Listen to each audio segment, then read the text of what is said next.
San Francisco, California, rattled by a 3.6 magnitude earthquake and a swarm of smaller earthquakes today, felt by at least 6,300 that reported it so far. And let's remember that most of the population lives on the Bay Area. That's really an area of very soft soil, and liquefaction could take place there very easily.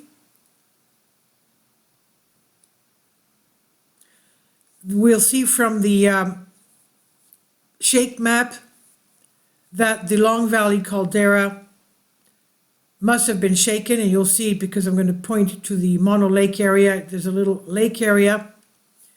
Mono Lake is in the Long Valley Caldera. Okay, I'm going to show you. It's just in.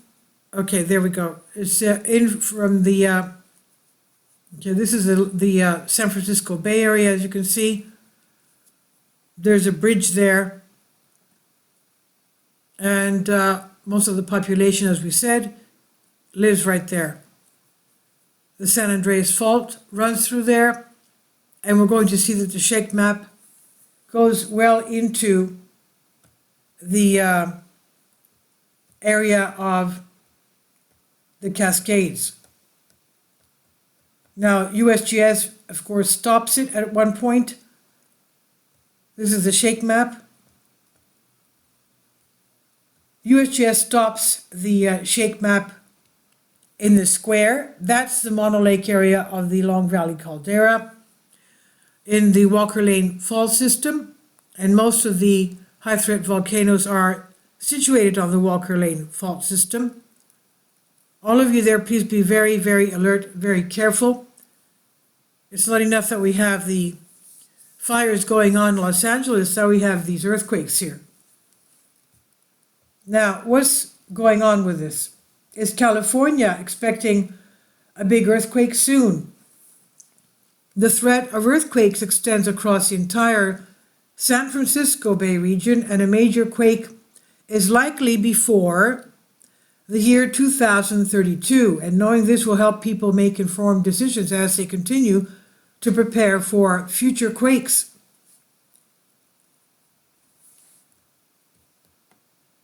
And when will it happen? Earthquake hazard program.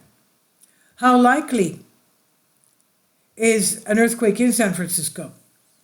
In the past 150 years, according to USGS, the region has experienced 22 earthquakes of a magnitude 6 or greater, forces which can cause damage to built structures. Currently, there is a 72% chance over the next 30 years of a magnitude 6.7 or greater earthquake in our region. Now, when was the 7.1 earthquake in San Francisco? Many of us breathing a little easier after October 17, 1989, the Lorna Prieta earthquake 7.1 on the Richter scale meant that the big one, talked about for decades, had finally happened, and bad as it was, we had survived.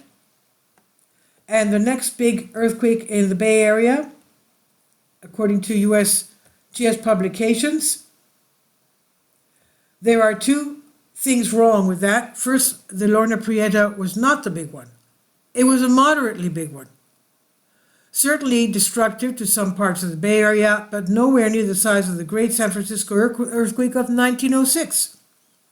And second, having an earthquake like Lorna Prieta has little to do with the likelihood of having another one on a different fault somewhere else in the area. The inevitability of damaging earthquake will still confront everybody in the Bay Area, and we still risk substantial damage. A new study released in July 1990 by the United States Geological Survey, USGS, says there is a 67% chance of another earthquake the size of Lorna Prieta during the next 30 years, and that the quake could strike at any time, including today. In other words, scientists think that a magnitude 7 or larger earthquake is now twice as likely to happen as not to happen, and this is a substantial increase since 1988, scientists thought that the chance of such an earthquake was 50% gust as likely to occur as not to occur within 30 years. The new report also says that the next one will most likely strike further north than Lorna Prieta, somewhere between San Jose and Santa Rosa, on either side of the bay. The epicenter of the October 1989 quake was in a sparsely populated area. The next one, according to the study, will likely be centered in a more populated area. During the Lorna Prieta earthquake, shaking was so severe in the Santa Cruz Mountains that a van overturned, treetops snapped off, and many people were thrown to the ground because the next one is expected to strike closer to an urban area. It will cause much more damage. Fortunately, there is something we can do about it by taking action such as those described in the booklet.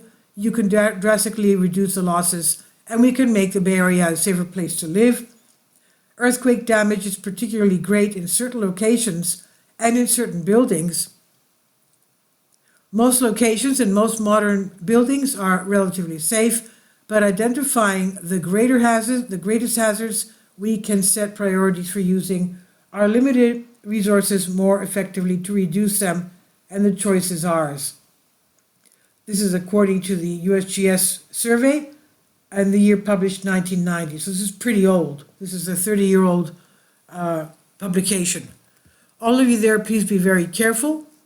Yes, they have been warning us for a long time that the San Andreas Fault is locked and loaded, the northern part, the middle part, and the southern part. So all of you there, please be very alert and careful. Please leave your comments. Thank you for your support.